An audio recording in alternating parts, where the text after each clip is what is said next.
اعوذ باللہ من الشیطان الرجیم بسم اللہ الرحمن الرحیم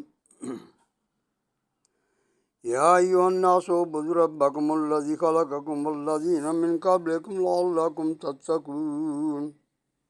اے لوگو، اپنے رب کی بندگی کرو جس نے تمہیں اور تم سے پہلے لوگوں کو پیدا کیا تاکہ تم پرہیزگار بن جاؤ۔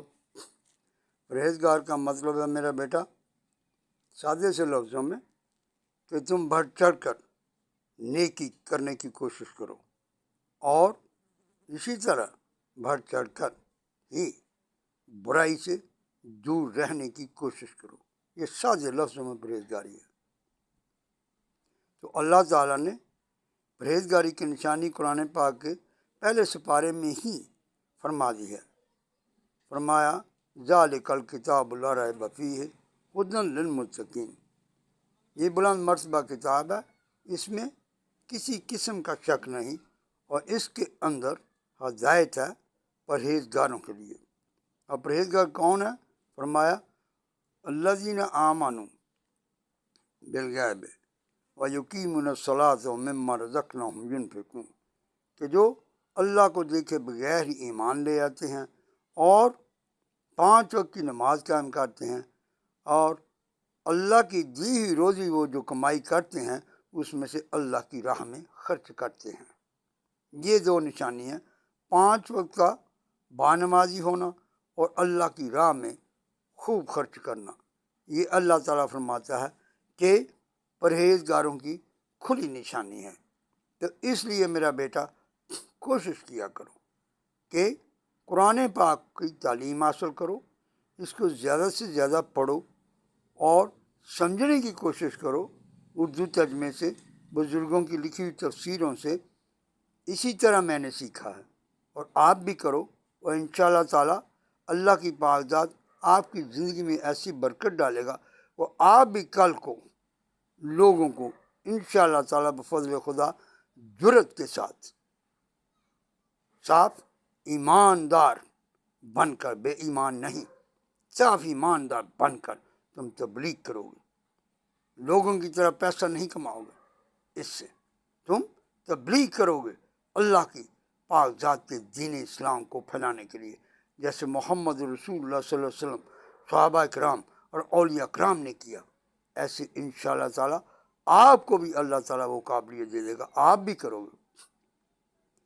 میں بیٹا یہ اس لیے تمہید سی باندھ رہا ہوں، یہ بڑا ضروری ہے ہمارے سمجھنے کے لیے کہ ایسے ہی بزرگ جو ہمارے انڈیا میں گزرے ہیں، جنہوں نے پاکستان ہمیں بنا کر دیا، حیدر علی سرکار تھے، انہوں نے جنگ شروع کی انگریزوں کی حکومت کے خلاف۔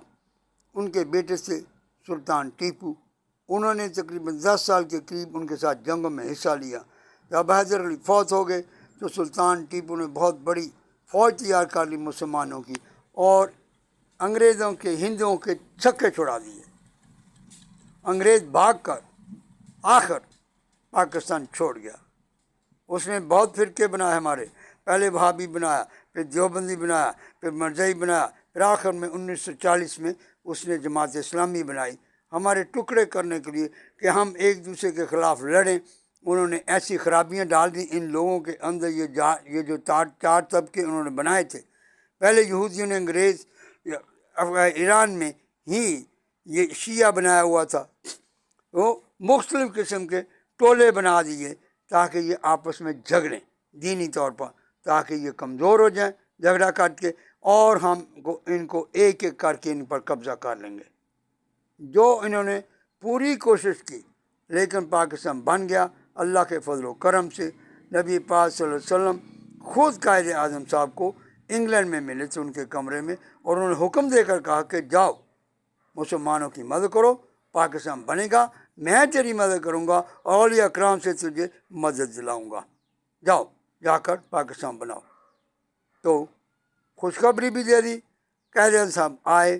اس وقت کافر بھی اتنے برے نہیں تھے بیٹا، جو وہ آج اتنے اسلام کے دشمن ہیں نا، اس وقت نہیں تھے، اور انہوں نے اس کی مخالفت ضرور کی، مگر پھر بھی فیصلہ کافروں کی عدالت نہیں کیا بیٹا پاکستان بنانے میں، یہ مسلمانوں کی عدالت نہیں تھی، یہ کافروں کی تھی۔ کافر اچھے ہی تھے تو انہوں نے یہ ملک بننے دیا۔ دیکھو اس کے بعد 1992 میں انہوں نے باسنیا بنایا، یوگوسلاویہ ملک تھا، اس کے 3 ملک بنے جن میں سے ایک مسلمانوں کا بنا، اس کا نام باسنیا ہے، یہ 1992 میں ہوا۔ انہوں نے اس علاقے کی مسلمان ملک کی آدھی آبادی قتل کر ڈالی، یہ اتنے سخت ہو گئے 1992 تک، اور اب تک تو یہ پوچھے کچھ نہ جو انہوں نے کیا۔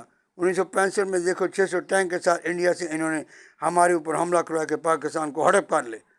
اللہ کا فضل ہے، ہم تو ماشاءاللہ ابھی بھی قائم ہیں۔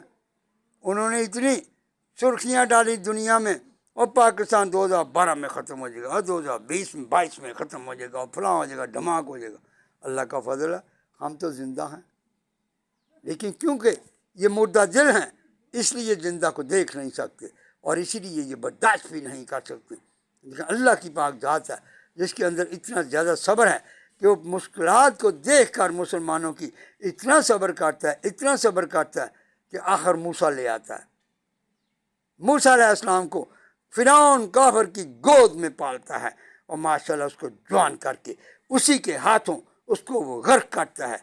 یہ اب پاکستان میں انشاءاللہ تعالیٰ بفضل خدا ہونے والا ہے۔ جب سے پاکستان بنا ہمارے اوپر ہمیشہ کافر ہی قابض رہے ہیں، یاد رکھو۔ ملٹری کے جنرل سارے کے سارے کافر ہیں، ہم تمہارے جج بھی سارے کافر ہیں، اور تمہارے جتنے بھی محکمے ہیں ان کے سارے جتنے بڑے سربراہ سب کے سب کافر چلے آ رہے ہیں۔ اکا دکا ان میں سے کوئی آتا ہے، جیسے ایوب خان آیا، رحیل شریف آیا، لیکن رحیل شریف نے بھی چوریاں کی بڑی زبردست، اس نے بھی معاف نہیں کیا۔ اس لیے ان سے حکومت لینا انتہائی ضروری ہے۔ میرا بیٹا، اسلام زندہ ہوتا ہے ہر کربلا کے بعد، یاد رکھو۔ یہ ہیں ڈاکٹر علامہ اقبال صاحب، ہمارے وہ مجاہد شاعر جنہوں نے خالی پاکستان میں نہیں ماشاءاللہ دنیا میں مجاہد اسلام کھڑے کر دیے، اتنا جذبہ ادا کیا اپنی شاعری کے ذریعے کہ قربان جاؤں ان بزرگوں پر جنہوں نے اتنی جرأت کے ساتھ ماشاءاللہ اتنا کچھ لکھا، جیسے احمد رضا خان بریلوی رحمۃ اللہ علیہ۔ ان وہابیوں، دیوبندیوں، شیعہ، مرزائیوں، جماعت اسلامی کے خلاف وہ کھڑے ہو گئے، 11 سال انہوں نے جیل کاٹی، لیکن بیٹا ہمیں وہ تحفہ دے گے قرآن پاک کا کہ یقین جانو یہ 1000 سال تک ایسا بندہ پیدا نہیں ہوگا۔ یہ میں آپ کو بتا دوں، یہ 100 سال کے مجدد کی بات نہیں ہے، یہ 1000 سال تک ایسا بندہ پیدا نہیں ہوتا میرا بیٹا جیسے احمد رضا خان بریلوی پیدا کی اللہ کی ذات نے۔ کیوں؟ اسلام کو زندہ کرنے کے لیے۔ اس سے پہلے دیکھو امام حسین علیہ السلام نے اسلام کو زندہ کیا، سارا خاندان لٹوا دیا۔ دیکھتے ہو میرا بیٹا، اب بھی یہی کرنا پڑے گا، اکٹھے ہو جاؤ، اکٹھے ہو جاؤ۔ اب ان مولویوں میں سے کوئی نہیں ہے، ان پیروں میں سے کوئی نہیں ہے، سب کے سب پیسے کے لٹیرے ہیں، لوٹے ہیں۔ دعوت اسلامی والا الیاس قادری اور دوسرے جتنے ہیں جماعت اسلامی والے، جماعت الدعوہ والے، جیش محمد والے، سب کے سب چور ہیں، سپاہ صحابہ والے، کوئی ان میں سے دیندار نہیں ہے میرا بیٹا۔ یہ لبیک والے دیکھو، وہ غریب ٹانگوں کے بغیر اتنی محنت کر گیا کہ دنیا میں سب سے بڑا جنازہ اس کا ہوا۔ اتنا بڑا جنازہ دنیا کی تاریخ میں اعظم علیہ السلام سے لے کر آج تک کسی کا نہیں ہوا، اور پتہ نہیں اب کبھی کسی کا ہوگا یا نہیں۔ اس لیے میرا بیٹا دین کی طرف آ جاؤ، دین کو پڑھو، قرآن کو پڑھو، اس کا علم حاصل کرو، اس کا ترجمہ حاصل کرو، اس کی تفسیریں پڑھو، اور اس پر جو ہو سکتا ہے میرا بیٹا عمل کرنے کی کوشش کرو۔ میں تجھے عمل کا راستہ بتا رہا ہوں۔ نبی پاک صلی اللہ علیہ وسلم پر ہزاروں دفعہ روزانہ درود شریف پڑھنے کی کوشش کرو، سینکڑوں سے شروع ہو جاؤ اور کوشش کرو 1000 دفعہ، یا اس سے زیادہ بھی ہزاروں دفعہ کر لو، آپ کی مہربانی ہے۔ اور قرآن پر جتنا ہو سکتا عمل کرنا، 5 وقت بعد نمازی بنا۔ السلام علیکم۔